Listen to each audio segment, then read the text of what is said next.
They say it takes a village to raise a child. I'm Catherine Ryan, and here we draw on my conversations with experts on 9 to Noon to help you navigate family life. Now to a story about writing stories, no matter how well you spell. The message in our next guest's new book, My Storee, which is spelt with 2 E's at the end, is don't let bad spelling get in the way of a good story. Paul Russell is the author here. He wants children to get their creative ideas down and to enjoy their writing no matter the rules. They can come later, he says. The little boy in his book loves to write and is big on ideas, but these evaporate at school where the teacher's red pen, through a misspelt word, gives him what's tantamount to writer's block. A teacher himself, Paul also has dyslexia and knows from first-hand experience the benefit of a teacher who says not to worry about the words. You can go back and correct them later. And Paul is with us from Newcastle. Hi, Paul. Good morning. Thank you for having me. You're almost subversive in some ways with actually including the misspellings, which is delightful because, of course, that's what children do. When you're reading these stories, it'll be full of spelling errors or spelling that is on its way to accuracy, if we can put it that way. But to actually include them in a published book is brave. And was this about really bringing home the point? I think it was one of those things. It was very hard to tell children it's okay to have spelling mistakes in writing and then publish a book that didn't have that. So I thought it was fair if we were going to tell kids it was okay to make spelling mistakes to actually make them ourselves. For what age is this book? Well, it's interesting. So we wrote it originally for sort of 5-year-old sort of up, but sort of at the moment, the biggest hit I'm sort of having is children of sort of those year 2, year 3, sort of that 8 and 9-year-olds who are sort of already discovering that they're having those trouble and really enjoying reading the book. And there's some big words in there too.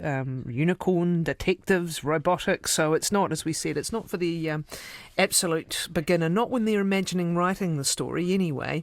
It is a message, I think. It's a message that's expressed verbally, isn't it? Don't worry too much about the spelling.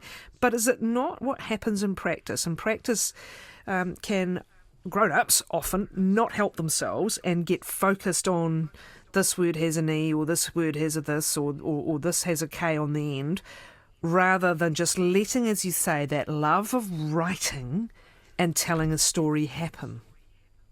I think it's really hard for adults to sort of help children a lot of the time. And I think spelling is one of those things that adults can see straight away and go, oh, I can help them with that. And when I was growing up, it was one of those things where people would always try and correct my spelling to try to help my writing. And I never, ever looked at a word, crossed out in one of my words and written correctly above it and gone, oh, that's how I spelled that, and remembered it. But I always sort of felt as a child, oh, maybe my writing's not as good because it would come back with all those words crossed out and words written over it. Do teachers still do that? Do they still put red lines through things and correct spelling that way?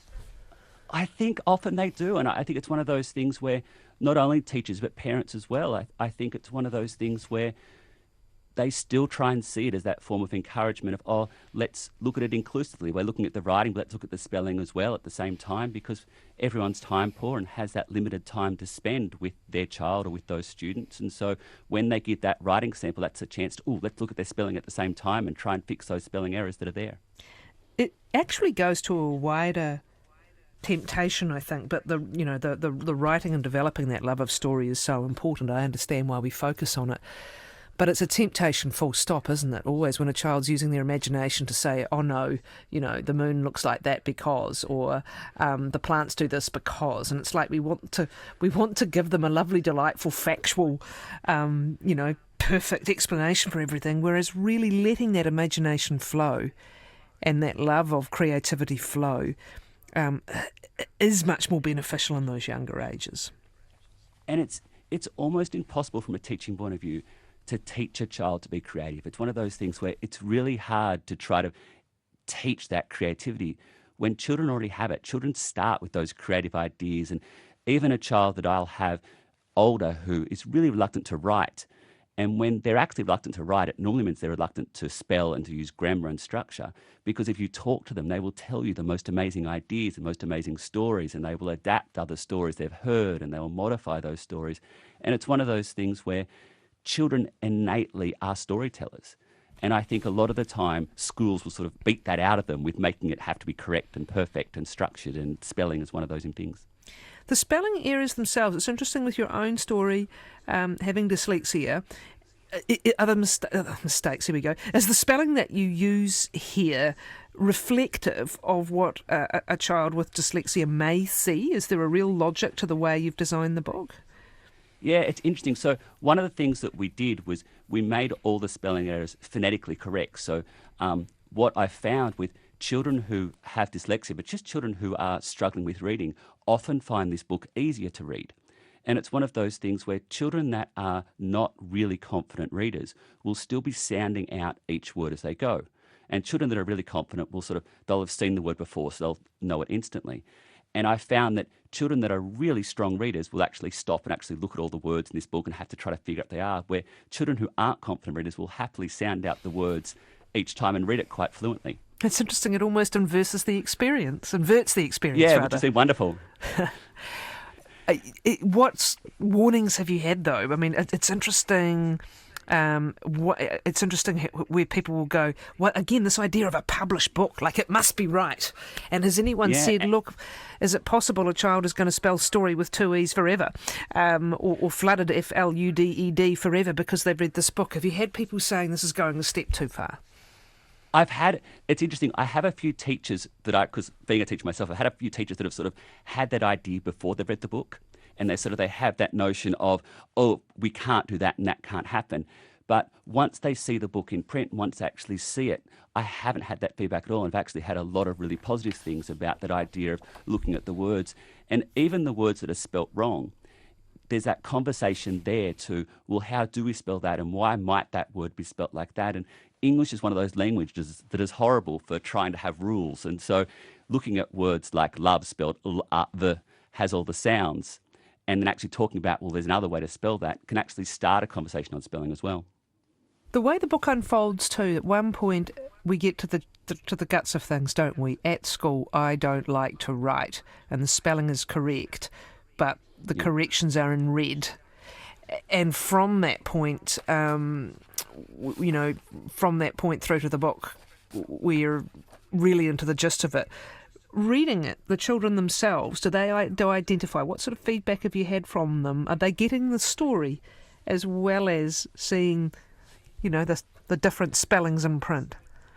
It's interesting. It's the younger audience is when I look at 4 to 6 and 7 year olds are just enjoying the story, and I'll read it to them, or the teachers will read it to them, and they'll talk about the story and how these teachers can make an influence and make them happy at school and those sort of things, and that teachers can make me confident. And it's the older children who are often quite reluctant readers by this stage, and those 10 and 11-year-olds who don't like to write and don't like to read, who are actually seeing it and suddenly identifying and telling those stories of, oh, I liked to write when I was younger, but now I don't like it very much, or I used to read a lot of books and now I don't really like reading very much. And it's those sort of conversations that are amazing. But even I've done a few radio interviews and gotten messages afterwards from adults saying, that was my experience at school, that was what I did, and these are the things I'm doing now to get around this, which is really interesting as well. There's a progression too. Towards the end of the book, we see more and more correct spellings of bigger and longer words, and the apostrophes are landing in the right place. And there are still some misspelt words, and they're bolded so that we can see that they are, but they're fewer and fewer. And is this also the idea of the book? In time, trust, the spelling will come. And I think one of the biggest things that I had, and the inspiration for this story, was I had a teacher in high school who said to me, you're actually quite a good writer. If you get good enough, you can pay someone to fix your spelling. And it was that simple sentence that actually gave me the confidence a lot to keep writing. And I've looked back at my life and I've thought, I'm fairly dyslexic. I spell horribly. If I read words, I'll jumble them up. That sort of thing will happen all the time. But I've been able to get past that. And I have a couple of university degrees. I've been this for almost 20 years. I've this is my 5th book I've published. And it's one of those things where I passionately enjoy storytelling and writing. And I so often hear in children, oh, I hate writing. And when I hear that and I actually talk to them, it's not the writing they hate. It's the idea that they're going to get things wrong, or the idea that they can't write, and not that they can't tell stories. What was your own experience then? Because many people don't end up with 2 degrees and becoming teachers. which really seems to be a double torture in some ways, doesn't it? Yeah. But so what was different for you? Was your dyslexia identified early, by the way? What was No, I didn't. My dyslexia wasn't actually identified until I was already a teacher, and Wow. I actually had a student that I knew was dyslexic, and I was trying to convince his parents that we need to do something about this, and there's something we can do. And I went through all the testing with him and suddenly said, hey, I did that. And it was just that when I was going through school, almost every report card would say, Paul has a great imagination, but needs to work on his spelling.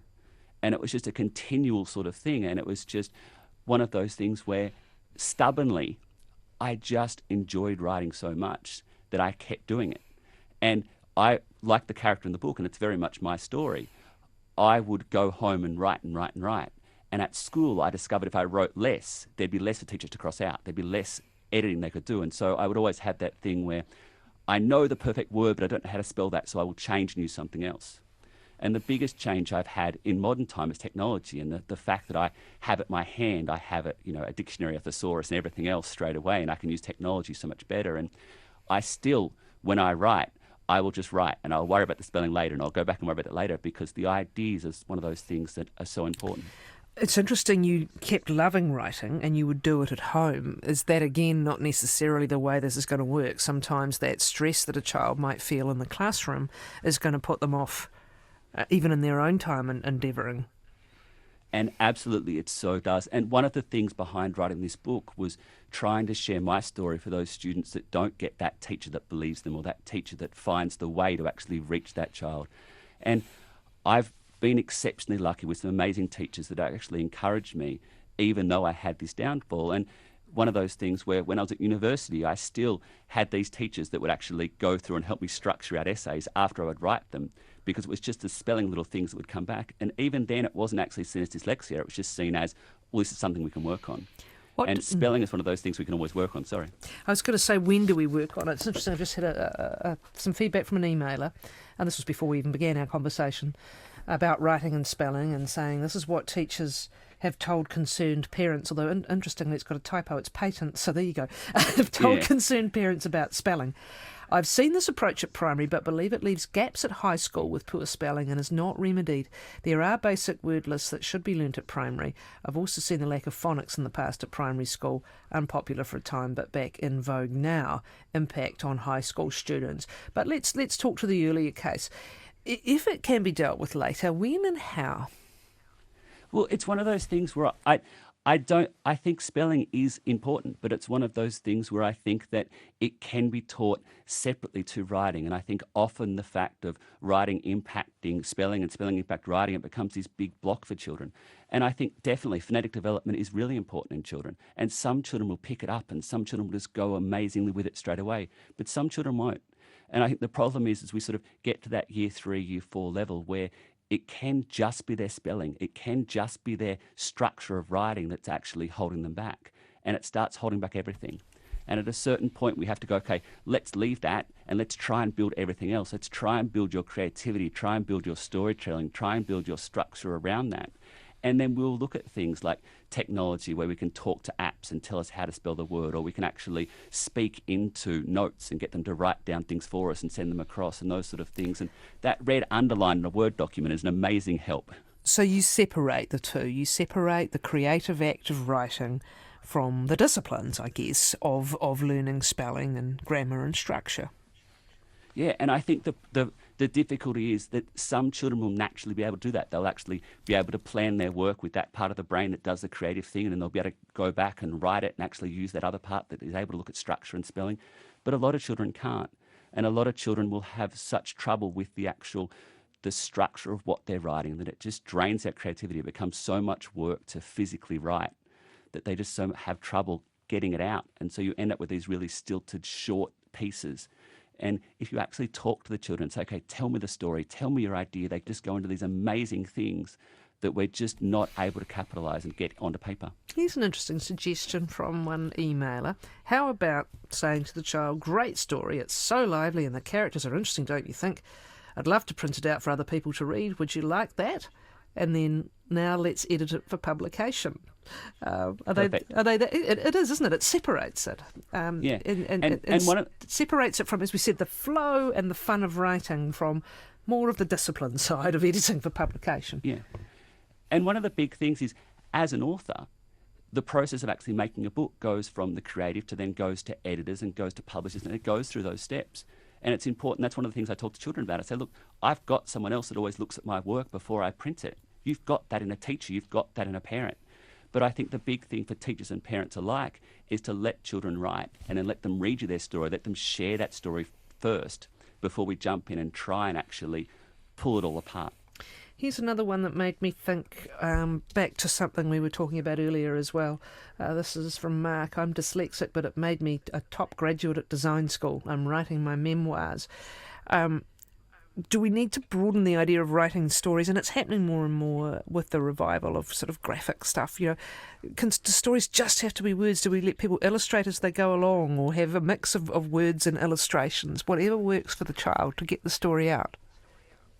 Absolutely. And one of the amazing things with working with Ashka, who's the illustrator for this story, she worked with 70 children or so in Western Australia. And what she did, she shared the story and her illustrations that she started with, and then had the children write their own stories based on characters and based on ideas in this story. And so she ended up with all these other stories.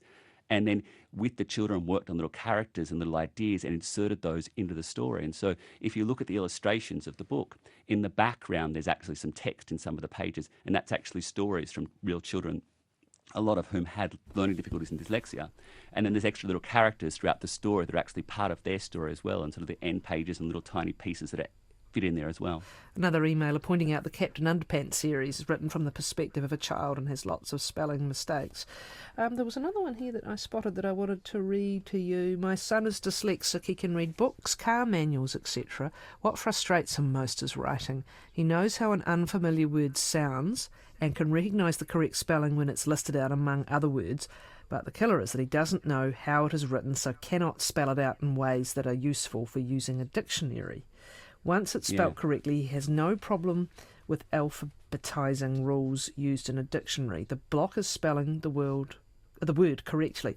I'm interested in creating an app which uses voice recognition to overcome this problem as an altruistic tool myself, if anyone's interested in following up.